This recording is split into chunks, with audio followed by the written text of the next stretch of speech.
നമസ്കാരം. Social media ഇൻഫ്ലുവൻസറും സംരംഭകയുമായ Diya കൃഷ്ണയ്ക്കെതിരെയുള്ള ജീവനക്കാരുടെ തട്ടിക്കൊണ്ടുപോകൽ വാദം പൊളിയുന്നു. CCTV ദൃശ്യങ്ങൾ പുറത്തു വന്നതോടെയാണ് കേസിൽ കൂടുതൽ വഴിത്തിരിവായത്.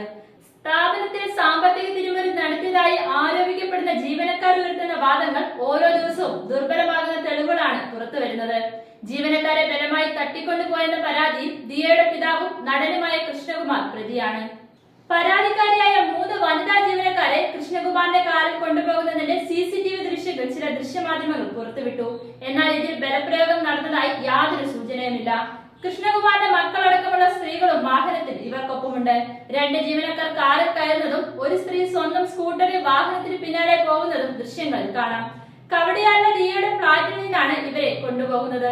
ജീവനക്കാർ മ്യൂസിയം പോലീസ് നൽകിയ പരാതിയിൽ പറയുന്നത് പോലെ ബലപ്രയോഗം നടത്തി തട്ടിക്കൊണ്ടുപോകുന്നതായി ഈ ദൃശ്യങ്ങളിൽ കാണുന്നില്ല.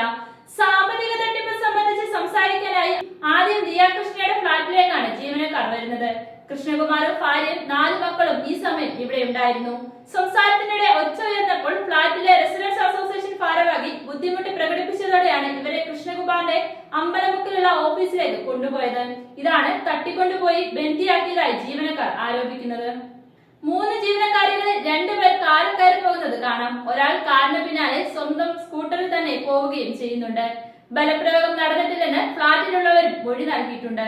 കൃഷ്ണകുമാറിനും കുടുംബത്തിനുമെതിരെ തട്ടിക്കൊണ്ടുപോകൽ, ഭീഷണിപ്പെടുത്തി, പണാപകരണം എന്നിങ്ങനെ ഗുരുതര കുറ്റങ്ങൾ ചുമത്തിയാണ് മ്യൂസിയം പോലീസ് കേസ് രജിസ്റ്റർ ചെയ്തിരിക്കുന്നത്.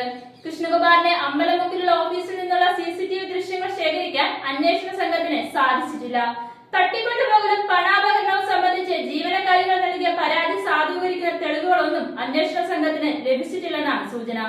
ടാക്സ് വെട്ടിപ്പിന്റെ ഭാഗമായാണ് ദിയ തങ്ങളുടെ അക്കൗണ്ടിലേക്ക് കസ്റ്റമേഴ്സിന്റെ പണം സ്വീകരിക്കാൻ ആവശ്യപ്പെട്ടതെന്നാണ് ജീവനക്കാർ ഉയർത്തുന്ന വാദം. എന്നാൽ ജീവനക്കാർ സ്വന്തം നിലയിൽ നടത്തിയ തട്ടിപ്പാണെന്ന് ദിയയും പറയുന്നു. സാമ്പത്തിക തട്ടിപ്പ് നടന്നതായ ആരോപണത്തിൽ ദിയ കൃഷ്ണയുടെയും ജീവനക്കാരികളുടെയും ബാങ്ക് അക്കൗണ്ടുകൾ പോലീസ് പരിശോധിക്കുകയാണ്.